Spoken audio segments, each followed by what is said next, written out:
ஆன்மீகத்துடன் நட்பு யூடியூப் சேனலின் புதிய உதயமாக உருவாகியுள்ள மீனா வைஷ்ணவி தேவி டூர்ஸின் முதல் ஆன்மீக யாத்திரை வெற்றிகரமாக நடைபெற்று முடிந்தது.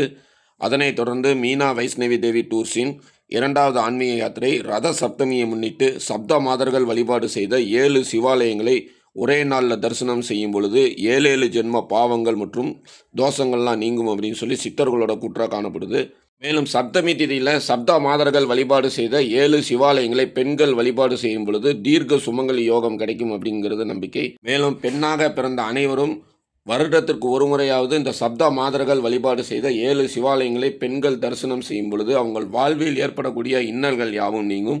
சப்தமி திதியில் சப்த மாதர்கள் வழிபாடு செய்த 7 சிவாலயங்களையும் வழிபாடு செய்யும் பொழுது 7 ஜென்ம பாவங்களும் நீங்கும் அப்படின்னு சொல்லி பார்த்தோம். இந்த சப்த மங்கை தலங்கள் எவ்வாறு உருவாச்சு, சப்த மாதர்கள் எவ்வாறு உருவானாங்க அப்படிங்கிறதெல்லாம் இப்போ நம்ம பார்க்கலாம். சப்த மாதர்கள் தோன்றியதுக்கு 2 வரலாறுகள் சொல்லப்படுது. அந்த 2 வரலாறையுமே பார்க்கலாம். முதல் வரலாறு, அந்தகாசுரன் அப்படிங்கிற அசுரன் பிரம்மதேவரை குறித்து கடும் தவம் பண்ணுறாரு. அவரோட தவத்திற்கு மெச்சிய பிரம்மதேவர் அந்தகாசுரனுக்கு ஒரு முக்கியமான வரத்தை வழங்குறாரு. அதாவது அந்த அசுரனை எதிர்த்து யார் போட்டிட்டு சண்டையிட்டாலும் அந்த அசுரனோட ரத்தம் பூமியில் படும் பொழுது ஆயிரக்கணக்கான அசுரர்கள் மீண்டும் உருவாவாங்க அப்படிங்கிற அந்த வரத்தை பெற்றிருந்தான். இதனால் பார்த்தோம் அப்படின்னா அந்தகாசுரன் கர்வம் தலைக்கேறி சிவபெருமான் இருக்கக்கூடிய கைலாயத்துக்கே செல்கிறான். கைலாயத்துக்கு சென்று சிவபெருமானை சண்டைக்கு இழுக்கிறான். சிவபெருமானுக்கும் அந்தகாசுரனுக்கும் இடையே பார்த்தோம் அப்படின்னா கடுமையான யுத்தம் நிகழுது.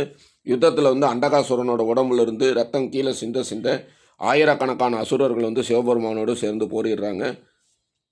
அப்பொழுது சிவபெருமானுக்கு உதவி செய்கிறதுக்காக சப்த மாதர்கள் ஒவ்வொரு தெய்வத்தோட அம்சமாக தோன்றி பூமியில் சிந்தக்கூடிய அந்த அந்தகாசுரனோட ரத்தத்தை எல்லாம் தாங்களே பருகி சிவபெருமான் அந்தகாசுரனை சங்காரம் செய்கிறதுக்காக சப்த மாதர்கள் உறுதுணையாக இருந்திருக்காங்க. அதே மாதிரி மகிஷாசுரனை சம்காரம் செய்கிறதுக்காக துர்க்கையனை செல்லும் பொழுது அவங்களோட படை தளபதியாக செல்றதுக்காக இந்த சப்த மாதர்கள் ஒவ்வொரு தெய்வத்தோட அம்சமாக தோன்றியதாக சொல்லப்படுது. இந்த சப்த மாதர்கள் துர்க்கையனையோடு போருக்கு செல்றதுக்கு முன்னாடி சப்த மங்கை தலம் என்று அழைக்கக்கூடிய 7 சிவாலயங்களுக்கும் ஒவ்வொருவராக தனித்தனியாக ஒவ்வொரு கோயிலுக்கு சென்று அங்கே இருக்கக்கூடிய சிவபெருமானை வழிபாடு செய்து பல வகையான ஆற்றல்களை பெற்று அதன் பிறகு துர்க்கையனையோடு படைத்தளபதியாக போருக்கு சென்று போரில் மகிஷாசுரனை வதம் செய்கிறதுக்கு உறுதுணையாக இருந்திருக்காங்க. இந்த சப்த மாதர்கள் வழிபாடு செய்த 7 சிவாலயங்களையும் பெண்கள் வழிபாடு செய்யும் பொழுது தீர்க்க சுமங்கலி யோகம் கிடைக்கும். மேலும் பித்ரு தோஷம் மற்றும் 7 ஜென்ம பாவங்கள் நீங்கள் சப்தமி திதியில் இந்த சப்த மாதர்கள் வழிபாடு செய்த 7 சிவாலயங்களையும் தரிசனம் செய்யணும். இன்றைக்கி இருக்கக்கூடிய காலகட்டத்தில் உரிய வயது திருமணம் ஆகாமல் இருக்கும், அல்லது திருமணம் ஆன பிறகு குழந்தை பாக்கியம் இல்லாமல் இருக்கும், இல்லை நல்ல வேலை கிடைக்காமல் இருக்கும். இதற்கெல்லாம் காரணம் என்னன்னு சொல்லி பார்த்தோம் அப்படின்னா 7 ஜென்ம பாவங்கள் மற்றும் சாபங்கள் தான். மற்றும் பித்ரு தோஷமும் இதற்கு காரணமாக இருக்குது. நமக்கு ஏற்படக்கூடிய 7 ஜென்ம பாவங்கள், தோஷங்கள், சாபங்கள் நீங்கள், பித்ரு தோஷங்கள் நீங்கள், திருமண தடை நீங்கள், ரத சப்தமி நாள் வரக்கூடிய 25/1/2026 ஞாயிற்றுக்கிழமை திருச்சி ரயில் நிலையத்திலிருந்து காலை 6 மணிக்கு மீனா வைஷ்ணவி தேவி டூர்ஸின் இரண்டாவது ஆன்மீக யாத்திரை சப்த மாதர்கள் வழிபாடு செய்த 7 சிவாலயங்கள் மற்றும் ரத சப்தமி நாள் அன்னைக்கு வரதுனால பூ உலகின் ஒரே சூரியமேடு தலமான சுரக்காயூர் சென்று அங்கே இருக்கக்கூடிய சூரியமேட்டில் நமது 2 உள்ளங்கைகளையும் வைத்து சூரிய பகவானுக்குரிய காயத்ரி மந்திரங்களை கூறி ராமபிரானால் பிரதிஷ்டை செய்யப்பட்ட சூரிய நாராயணனை தரிசனம் செய்ய இருக்கின்றோம். ஒரே நாளில் சூரியமேடு மற்றும் சந்திரமேடை தரிசனம் செய்கிறது வாழ்வில் ஏற்படக்கூடிய அனைத்து விதமான இன்னல்களையும் நீக்கும், மன அமைதி கிடைக்கும் அப்படின்னு சொல்லப்பட்டிருக்கு. அதனால் மகிமாலையில் அருள் பாலிக்கக்கூடிய சந்திரமௌலீஸ்வரர் ஆலயத்துக்கு சென்று அங்கே இருக்கக்கூடிய சந்திரமேட்டில் நமது உள்ளங்கைகளை வைத்து சந்திர பகவானுக்குரிய காயத்ரி மந்திரங்களை கூறி சந்திரமௌலீஸ்வரரை வழிபாடு செய்ய இருக்கின்றோம். வருகின்ற 25/1/2026 ஞாயிற்றுக்கிழமை திருச்சி ரயில் நிலையத்திலிருந்து காலை 6 மணிக்கு நமது ஆன்மீக யாத்திரை தொடங்க இருக்கின்றது. யாத்திரை தொடங்கியதும் நேராக தஞ்சாவூர் சென்று அங்கே காலை உணவை நாம் எடுத்துக்கிறோம். காலை உணவு முடித்த பிறகு நமது பயணத்திட்டம் எவ்வாறு இருக்கும் அப்படிங்கிறதெல்லாம் இப்போ பார்க்கலாம். தஞ்சாவூரில் காலை உணவு எடுத்துக்கொண்ட பிறகு சப்த மாதர்களில் பிராமி வழிபாடு செய்த சக்கராப்பள்ளியில் அருள் பாலிக்கக்கூடிய சக்கர வாகேஸ்வரர் ஆலயத்தை தரிசனம் பண்ண வரோம். இந்த தளத்தில் நம்ம வழிபாடு செய்யும் பொழுது இழந்த பொருள், இழந்த செல்வம், இழந்த பதவி, நல்ல வேலை வாய்ப்பு கிடைக்கும். தேவர்கள் வழிபாடு செய்த தலமாக காணப்படுது. தேவர்கள் இந்த தளத்தில் வழிபாடு செய்து தங்கள் இழந்த பதவியை பெற்ற தலமாகவும் இந்த ஆலயம் காணப்படுது. மேலும் தேவார பாடல் பெற்ற சிவாலயமாகவும் இந்த ஆலயம் காணப்படுது. தேவார பாடல் பெற்ற 276 சிவாலயங்களில் இந்த ஆலயம் 80வது ஆலயமாக காணப்படுது. மேலும் பெண்கள் தீர்க்க சுமங்கலியாக இருக்க இந்த தளத்தில் அம்பாள் சன்னதிக்கு நேர் எதிரில் இருக்கக்கூடிய குண்டத்தில் வந்து குங்குளிய சாம்பிராணி தூபம் ஏற்றி வழிபாடு செய்யும் பொழுது பெண்கள் தீர்க்க சுமங்கலியாக வாழக்கூடிய அமைப்பு வந்து கிடைக்கும். ஆண்கள் இந்த தளத்தில் வந்து அந்த குங்குளிய சாம்பிராணி தூபம் ஏற்றி வழிபாடு செய்யும் பொழுது 7 ஜென்ம பாவங்கள்லாம் நீங்கும். இந்த யாத்திரையில் கலந்து கொள்ளக்கூடிய அன்பர்கள் அனைவருக்கும் நமது மீனா வைஷ்ணவி தேவி டூர் சார்பாக குங்குளிய சாம்பிராணி வந்து அந்த தூபம் வந்து இடுறதுக்கு வந்து வழங்கப்படும். எம்பெருமான் நாராயணன் மீண்டும் சக்கராயுதத்தை இங்கே இருக்கக்கூடிய இறைவனிடம் வந்து பெற்ற தலம் அப்படிங்கிறதுனால இங்கே வந்து வழிபாடு செய்யும் பொழுது நாம் இழந்த அனைத்தும் நமக்கு வந்து திரும்ப கிடைக்கும். மேலும் பார்வதி தேவி சிவபெருமான் இருக்கக்கூடிய இந்த 7 ஆலயங்களுக்கு வந்து வழிபாடு செய்து சிவபெருமானோட 7 தரிசனங்களை வந்து பெற்றதாக வந்து சொல்லப்படுது. அந்த வகையில் பார்வதி தேவி இந்த தலத்தில் வந்து சிவபெருமானோட நேத்திர தரிசனத்தை வந்து பெற்றிருக்காங்க. மேலும் காசியிலிருந்து வந்த நாதசன்மா அனவித்தை தம்பதிகளுக்கு பார்வதி அன்னை வந்து சிறுமி கோலத்தில் வந்து காட்சியளித்த தலமாக இந்த ஆலயம் வந்து காணப்படுது. சக்கராப்பள்ளி தலத்தை தரிசனம் செய்த பிறகு சப்தமங்கைகள் வழிபாடு செய்த 2வது தலத்துக்கு வந்து செல்கிறோம். அரிமங்கையில் அருள் பாலிக்கக்கூடிய அரி முக்தீஸ்வரர் ஆலயம். மகேஸ்வரி வழிபாடு செய்த தலமாக இந்த ஆலயம் வந்து காணப்படுது. மேலும் இந்த தலத்தில் வந்து ஆஞ்சநேயர் வந்து தன்னோட மனைவியோடு காணப்படுறது ஒரு தனி சிறப்பு. நவராத்திரி நாயகி ஆயுர் தேவி அருள் பாலிக்கக்கூடிய தலமாகவும் இந்த ஆலயம் வந்து காணப்படுது. காசியிலிருந்து வந்த அந்த தம்பதிகளுக்கு வந்து பார்வதி தேவி இந்த தலத்தில் வந்து பெரும்பை, அதாவது வந்து பள்ளி பருவ பெண்ணாக வந்து காட்சி அளிச்சிருக்காங்க. பார்வதி அன்னைக்கு வந்து இந்த தலத்தில் வந்து கங்கையோட தரிசனம் வந்து கிடைச்சிருக்கு. மகாலட்சுமி, மகேஸ்வரி, ஹரி ஆகியோர் வழிபாடு செய்த ஹரிமுக்தீஸ்வரர் ஆலயத்தை தரிசனம் செய்த பிறகு சப்த மாதர்களில் கௌமாரி வழிபாடு செய்த சூலமங்கை வந்து இங்கே அருள் பாலிக்கக்கூடிய கீர்த்தி வாகேஸ்வரரை வந்து தரிசனம் செய்ய இருக்கின்றோம். மேலும் வந்து அஷ்டர தேவர் வந்து இந்த தலத்தில் வந்து வழிபாடு செய்து தீர்த்தவாரி வைபவத்தில் வந்து தனக்கு வந்து முதன்மையான இடம் கிடைக்க வரம் பெற்ற தலமாக இந்த ஆலயம் வந்து காணப்படுது.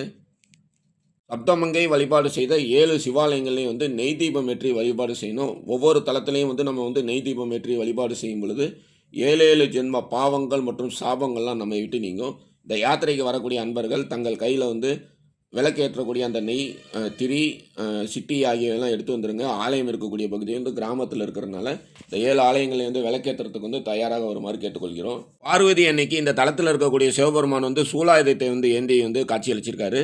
அதே மாதிரி காசியிலிருந்து வந்த அந்த தம்பதிகளுக்கு வந்து அன்னை வந்து மங்கை பருவத்தில் வந்து காட்சியளிச்சிருக்காங்க. அடுத்ததாக சப்த மாதர்கள் வழிபாடு செய்த தலங்களில் வைஷ்ணவி வழிபாடு செய்த நந்திமங்கை வந்து அங்கே அருள் பாலிக்கக்கூடிய ஜம்புகேஸ்வரர் வந்து தரிசனம் பண்ண வரோம். இந்த தலத்தில் பார்த்தோம் அப்படின்னா இங்கே இருக்கக்கூடிய சிவபெருமானை அகிலாண்டேஸ்வரி, நந்தி பகவான், வைஷ்ணவி ஆகிய மூவர் வந்து வழிபாடு செய்திருக்காங்க. காசி தலத்துக்கு இணையான தலமாக இந்த ஆலயம் வந்து காணப்படுது. இந்த ஆலயத்துக்கு எதிரில் வந்து மயானம் காணப்படுறது ஒரு தனி சிறப்பு. இந்த தலத்தில் வந்து அம்பிகைக்கு வந்து சிவபெருமான் வந்து தன்னோட பாத தரிசனத்தை வந்து காமிச்சிருக்காரு. அதே மாதிரி காசியில் இருந்து வந்த தம்பதிகளுக்கு வந்து அன்னை வந்து கன்னி ரூபத்தில் வந்து காட்சியளித்த தலமாக இந்த ஆலயம் வந்து காணப்படுது. அடுத்ததாக சப்தமங்கை வழிபாடு செய்த தலங்கள்லாம் வராகி அன்னை வழிபாடு செய்த பசுமங்கை வந்து அங்கே அருள் பாலிக்கக்கூடிய பசுபதீஸ்வரர் ஆலயத்தை வந்து அடுத்தது வந்து தரிசனம் செய்ய இருக்கின்றோம். பசுபதீஸ்வரர் கோயிலில் பார்த்தோம் அப்படின்னா காமதேனு மற்றும் வராகி அன்னை வந்து வழிபாடு செய்திருக்காங்க. தேவார பாடல் பெற்ற தலமாகவும் இந்த ஆலயம் வந்து காணப்படுது. இந்த தலத்தில் வந்து வழிபாடு செய்யும் பொழுது தாய்ப்பால் சுரக்கவில்லையே அப்படின்னு சொல்லி பெண்கள் வருந்தினாங்கன்னா அந்த நிலையெல்லாம் மாறும். மேலும் வந்து பால் சம்பந்தமான தொழில் செய்யக்கூடிய யாரும் வந்து இந்த தலத்தில் வந்து வழிபாடு செய்து அவங்க தொழில் மேன்மை பெற பிரார்த்தனை செய்யலாம். அடுத்ததாக பஞ்சமாதேவிகள் வழிபாடு செய்த தாளமங்கி வந்து அங்கே அருள் பாலிக்கக்கூடிய சந்திரமௌலீஸ்வரர் ஆலயத்தை தரிசனம் பண்ண வரும். சப்த மாதர்களில் இந்திராணி வழிபாடு செய்த தலமாக இந்த ஆலயம் வந்து காணப்படுது. சந்திர பகவான் தனக்கு ஏற்பட்ட சாபம் நீங்க வழிபாடு செய்த தலமாக காணப்படுது. இந்த தலத்தில் பார்த்தோம் அப்படின்னா ஒரு புண்ணிய விருட்ச மரம் வந்து காணப்படுது. அந்த புண்ணிய விருட்ச மரத்தையும் வந்து தரிசனம் செய்ய இருக்கின்றோம். அந்த மரத்துக்கு கீழே அமர்ந்து நாம் தியானம் செய்யும் பொழுது மன அமைதி கிடைக்கும். குழந்தைகள் வந்து அந்த மரத்துக்கு கீழே அமர்ந்து தியானம் செய்யும் பொழுது படிப்பில் வந்து சிறந்து விளங்குவாங்க. தலத்தில் வந்து பார்வதி அன்னைக்கு சிவபெருமான் வந்து பிறை சூடிய கோலத்தில் வந்து காட்சியளிச்சிருக்காரு. காசியிலிருந்து வந்த அந்த தம்பதிகளுக்கு வந்து தெரிவை வடிவத்தில் வந்து அம்பிகை வந்து காட்சியளித்ததாக இந்த தலத்தில் வந்து சொல்லப்படுது. அடுத்ததாக சப்த மாதர்கள் வழிபாடு செய்த தலங்களில் சாமுண்டி வழிபாடு செய்த புள்ளமங்கை வந்து அங்கே அருள் பாலிக்கக்கூடிய பிரம்மபுரீஸ்வரரை வந்து தரிசனம் பண்ணுறோம். தேவார பாடல் பெற்ற சிவாலயமாகவும் இந்த ஆலயம் வந்து காணப்படுது. இந்த தலத்தில் வந்து பார்வதி தேவிக்கு சிவபெருமான் வந்து நாகாபரணம் சூடிய கோலத்தோடு காட்சி அளித்ததுனால இந்த தலத்தில் வந்து வழிபாடு செய்யும் பொழுது நாகதோஷம் மற்றும் ராகு கேது தோஷங்கள் யாவும் நம்மை விட்டு நீங்கும்.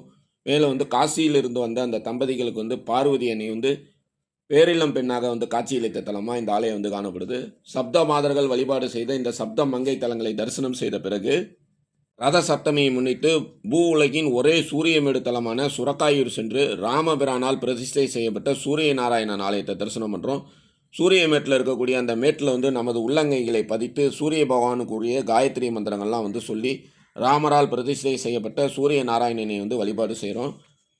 சூரியமேடு மற்றும் சந்திரமேடு இரு தலங்களையும் ஒன்றாக தரிசனம் செய்யும் பொழுது நம் வாழ்வில் ஏற்படக்கூடிய அனைத்து விதமான இடர்களும் நீங்கும் அப்படின்னு சொல்லி சித்தர்களோட கூற்றாக காணப்படுறதுனால சூரியமேடு தலத்தை தரிசனம் செய்த பிறகு பூ உலகின் சந்திரமேடு என்று அழைக்கக்கூடிய மகிமாலை தலத்துக்கு வந்து அங்கே அருள் பாலிக்கக்கூடிய சந்திர மௌலீஸ்வரர் ஆலயத்தை வந்து தரிசனம் பண்ணுறோம். இந்த கோயிலில் பார்த்தோம் அப்படின்னா பிறைச்சந்திரன் வடிவத்தில் சந்திரமேடு வந்து காணப்படும்.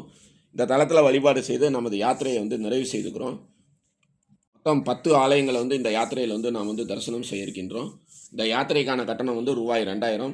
25/1/2026 திருச்சி ரயில் நிலையத்திலிருந்து காலை 6 மணிக்கு இந்த யாத்திரை தொடங்கும். யாத்திரை முடிந்து இரவு 9 மணிக்கு திருச்சி ரயில் நிலையத்தில் வந்து அனைவரையும் வந்து இறக்கி விடப்படும். இந்த யாத்திரையில் கலந்துக்கணும் அப்படின்னு சொல்லி நினைக்கக்கூடிய அன்பர்கள் 7994347966 அப்படிங்கிற தொலைபேசி எண்ணில் தொடர்பு கொண்டு இந்த யாத்திரைக்கான கட்டணத்தை 9655896987 அப்படிங்கிற அந்த ஜிபேயில் வந்து செலுத்தி இந்த யாத்திரையில் வந்து கலந்து கொள்ளலாம். எதுவும் என்னுடையதல்ல, அனைத்தும் உன்னுடையதே. அருளாளா அருணாச்சலா. நன்றி. ஓம்.